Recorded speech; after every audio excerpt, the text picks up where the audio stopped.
Explain like I'm five. How did a piece of ice cut through the solid steel hull of the Titanic? After 666 responses, I finally understood how a piece of ice cut through the solid steel hull of the Titanic. Thank you. The force needed to move the iceberg was more than the force needed to pop the rivets and bend the steel. The iceberg is estimated to have weighed 1.5 million tons, about 30 times that of the Titanic and nearly 5 times that of the Empire State Building. Icebergs are pretty big and pretty heavy. Yeah, even today's modern icebreaker ships are specially designed with a different hull shape to allow riding up and on top of ice to crush it beneath the ship's mass, as well as having specifically designed armored reinforcement to the hull to compensate. Large ocean-faring ships, while made of steel, are still mostly hollow and aren't generally designed to be rammed into things. A breach through the hull that spans multiple watertight chambers on the inside is going to be a bad time. Yeah, and the ships you are describing are still not meant to ram into giant fucking icebergs that tower above the ship. You are thinking in terms of cutting, but the answer has more to do with crushing. Think hammer, not knife. The size and mass of the iceberg that hit the Titanic can only be estimated, but the survivors' accounts describe it looming over the foredeck of the ship, so 50 to 100 feet high, several times that long, and an unknown amount under the water. Because it was solid ice rather than mostly empty space like the Titanic, the iceberg could easily have massed far more than the ship. On top of that, unlike a battleship of the period, Titanic's hull was not actually designed to fend off impacts. It was designed to hold the ship together as economically as possible. In a collision between a very large iceberg and a large ship, the physics are not like a knife cutting through an object. The physics are more like a car driving into a wall at high speed. Whether it's made of steel or plastic, the car's structure will suffer from that impact. History Dave. Boats are pretty famously not solid. They're very, very hollow. The Titanic's hull was 1 inch thick. It hit an iceberg, not an ice cube. If you Google average iceberg mass, the result it spits out is several billion tons. And that ice is actually very, very solid and sharp and jagged. It didn't cut through, it ripped through. Ice is softer than steel, but the pressure that the ice applies to the side of the hull is a force x the area it gets spread over. A knife cuts because it concentrates a small amount of force onto a very, very tiny area, the cutting edge of the blade. In the case of the iceberg, the pressure of the collision was huge because it was a large iceberg, so that pressure pushed in the steel plates and dented them, and they basically popped out at the seams and let the water in. Explain like I'm five. Why do we take medicine to suppress symptoms like coughing, fever, etc., when those are our body's way of fighting infection? I'm sick, Aaron, and I've taken medication to reduce my fever. But isn't a fever your body trying to cook out the infection? Of say it could cook me as well, but if my fever goes away, then won't that just aid the germs? Just from a nurse perspective, our bodies love to overcompensate with things, and that overcompensation can lead to other things going out of whack. Your body is also generally not aware that it exists in the age of modern medicine. Its goal is to survive, and if risking damage to other parts of your body means a better chance of survival, then it will do that. We try to reduce some of these bodily responses to combat those potential side effects while treating the core illness at the same time. That perspective is actually metal AF. The body destroying itself to reap survival is such a concept. Let's just carpet bomb everything and poison the water supply whilst we are at it. What do you mean it's just a peanut? That is a foreign object, soldier. It's just a balance. If your fever is low, let it roll. But if it's high, you're getting dehydrated, and you might even, as you say, be cooked or get brain damage. Similar to coughing, it's good to get things out. But if the coughing is keeping you awake all night, you need your sleep to recover. I find a good flu can get me to a perfect medium rare given enough time. As someone who gets sick a lot and asked a few of my doctors, the body just overcompensates a lot. The body does not necessarily know that it's in the world of great medicine and has one objective: survive. It just does this kind of stupidly. It does the equivalent of finding a spider in your house and lighting the entire house on fire. Does it work? Yeah. But was it overkill? Yeah. Depending on the symptoms, it's better to just let it kind of do its thing unless it's getting really bad, like comparing having a light fever of 101 for a day or two compared to burning up at a solid of 5 degrees for a week.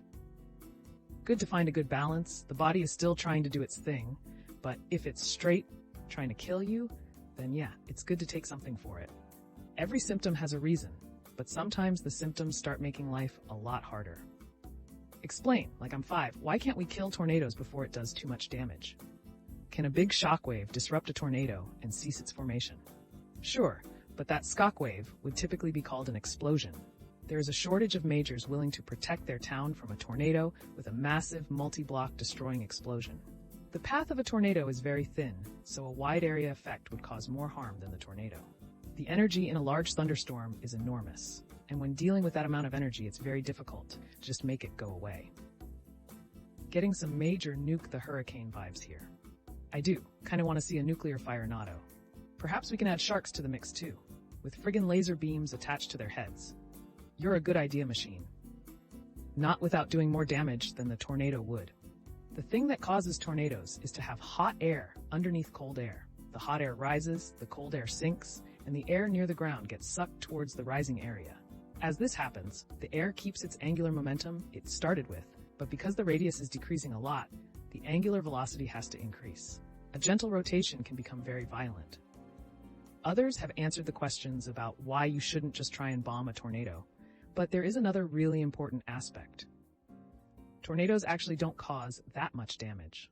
Where they hit causes a ton of damage, but the path is very small. I worked in homeowners insurance in the Midwest, Tornado Alley, and tornadoes are the least costly natural disaster. Hurricanes, flooding, and normal windstorms cause far, far more damage. So this was actually an idea in the 1800s, back during the Weather Bureau. A lot of people had this idea, and there were papers even written on it, that they would telegraph and have an explosion go off that would stop a tornado. It was quite popular back then, but now meteorologists know a lot better how this works. So here's a problem with stopping a tornado. A tornado exists because there are these different pressure gradients, and wind and spinning of air being pulled in. And it can be a rather wide area, I mean we're talking about several miles even, that are affected by this. On top of that, this actual vortex of a tornado and the rotation above it can extend upward like 30,000 feet. So even if you did plant a huge bomb and you blew up the low-level rotation, most likely it would just reform almost immediately. In order to blow up the entire cyclone, the entire thunderstorm updraft that's going, 40,000, 50,000 feet in the sky and several miles wide, well, you'd have to blow up a hydrogen bomb.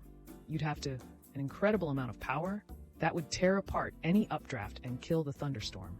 At least that's what you'd hope would happen. But watch out.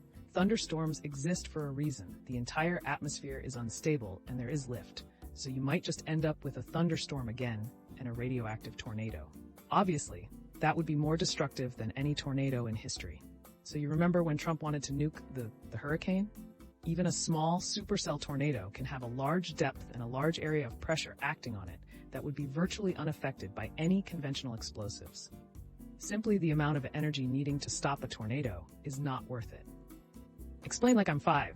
How were people able to stay still for surgeries before the invention of anesthesia? How did people get surgeries done before anesthesia was invented? How were they able to stay still and not move around during the procedures? There's no way people could just grit their teeth and feel being cut, could they? The pain alone had to make people act out. A number of people in surgeries were required to hold down the patient and physically preventing them from moving. They would also often be tied down to the table. It was also important that the surgeon would work quickly. There were even competitions in performing surgeries as fast as possible, with winning competitors completing within seconds. Once ending with a 300% mortality rate. Nobody is going to beat that high score. Well, they couldn't really stay still during surgeries without anesthesia. In most cases, the patient was literally held down by a few strong guys, or tied down to the table for that matter. Just imagine them struggle to hold on the pain-driven flopping patient. At one point, they invented operating tables with metal buckles to keep patients from moving. It was common to give the person getting the surgery considerable amounts of alcohol or drugs, opium, etc., to ease the pain. Also, sometimes they would give the patient something to bite on, leather belt, lead bullet. The surgeon did his best to finish the procedure quickly. Later, they eventually started using ether and chloroform until the invention of the modern anesthesia. So some things that are very old have anesthetic or analgesic effects. One of the more common ones would be alcohol, usually high concentration, doubles as a disinfectant. Had carpal tunnel surgery a few years back. Calcification of the tendon was pretty bad, so surgeon had to work a bit longer, crunching it off. When he started to stitch me back up, starting at the bottom of my palm, the needle poke hurt. I said, ow. He stopped and looked at me kind of aghast and said, you felt that? Yes, sir. I told him. He thought for a second, then said, well, I can give you another 10 or so shots around the area to numb you up, or you can just power through another 12 sticks and we'll be done. Well, fuck. Okay, just do it, doc. That sucked. My arm was very tightly wrapped to a part of the operating table. Otherwise, I wouldn't have been able to not jerk away. I can't imagine, like, getting your appendix out, no drugs. I wonder if a few PPL didn't just pass out from the pain. Well, that's another episode of Explain Like I'm 5 in the books. I really appreciate all of you who made it this far into the video. Of course, if you enjoyed this video, it would really help the channel out a lot if you gave the video a thumbs up, subscribe, or leave a comment down below.